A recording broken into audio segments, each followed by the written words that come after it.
ल यो चाहिँ पूर्वको तमर नदी यहाँ देखेछ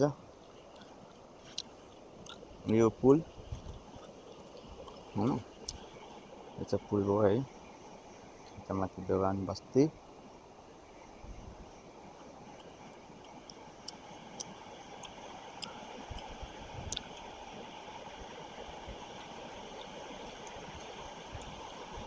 यो चाहिँ नेपालको सुदूरपूर्व ताप्लेजुङको हान्द्रुङ भन्ने ठाउँ हो यहाँ चाहिँ धेरै समय पछाडि भए पनि राम्रो एउटा पुल बनिएको छ यो हान्द्रुङ पुल हो यहाँदेखि यता चाहिँ मिकवा खोला गाउँपालिका यतापट्टि पर्यो यो मिकवा खोला गाउँपालिका र यसले चाहिँ धेरै ठाउँ जोड्ने काम गर्छ यो पुलले विशेष गरेर मिकवा खोला गाउँपालिकादेखि लिएर तपाईको उता साउदेन खेजिनेम फक्ताङलुङ गाउँपालिकालाई पनि यो पुलले जोड्ने काम गरेको छ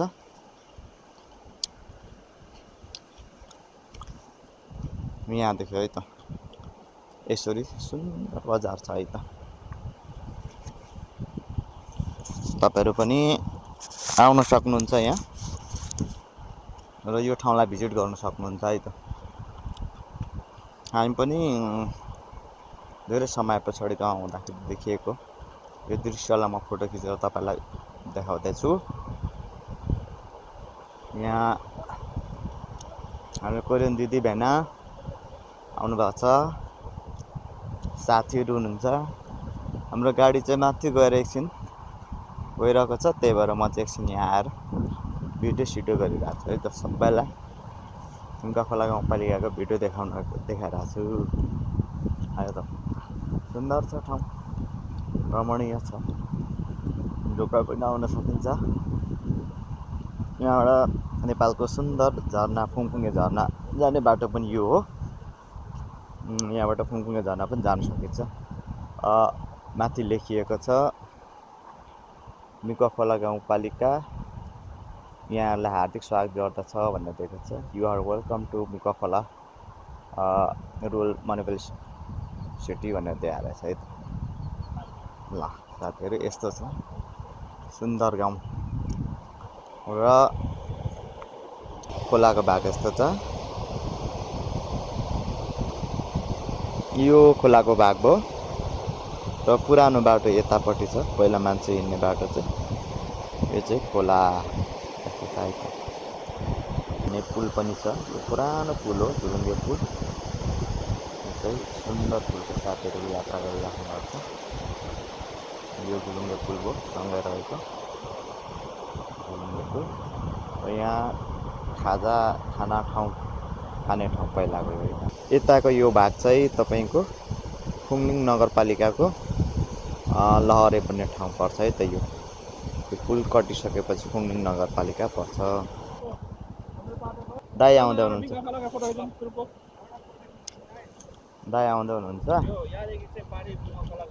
त्यो चाहिँ मिकवा खोला गाउँपालिका यस्तो छ लोगो ट्याक्क साथीहरु यहाँ हुनुहुन्छ मिकवा खोला गाउँपालिका है यो चाहिँ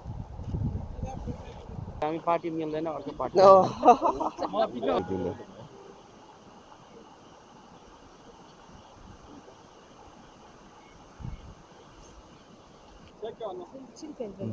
दाजु चाहिँ पुरानो दाजु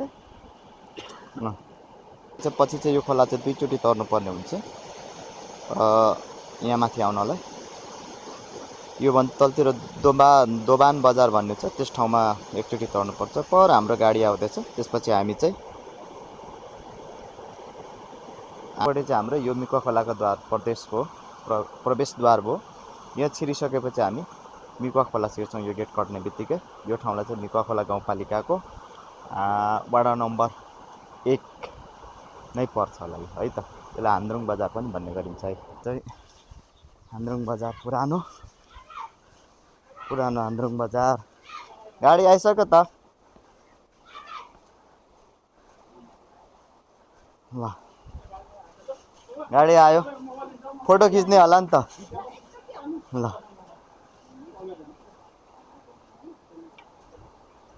पुरानो यो तपाईँको हान्द्रुङको पुल इच्छा छैन रहेछ अझै पनि चिन्दो रहेछ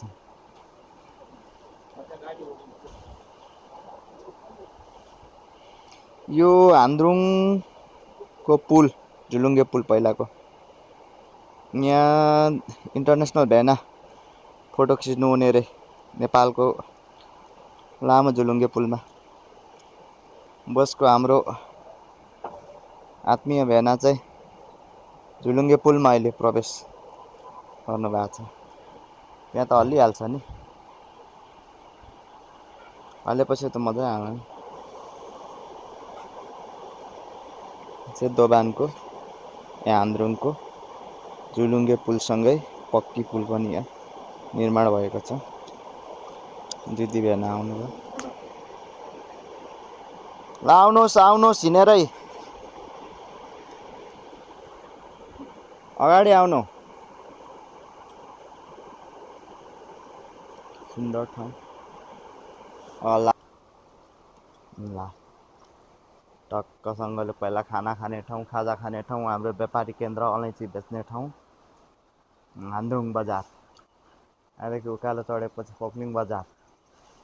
आउँछ माछा पर्दैन हिउँदो पनि पर्दैन अहिले हिउँदो अलिअलि त पर्ने हो तर अलिअलि चाहिँ पर्छ ल्याउँदैन कि माछाको दामै अहिले अलिक बढी नै छ र त्यही भएर त्यति माछा 1000 रुपियाँ केजी अहिले 1000 रुपियाँ केजी भन्छ 1200 भन्छ 1200 होइन लानु त पर्थ्यो खै त कन्ट्याक्टै भएन खुसी लाग्यो पुरानो दिदीसँग भेट भयो माछा खाने ठाउँ सधैँ त माछा बनाएर दिनुहुन्थ्यो यसपालि छैन अरे माछा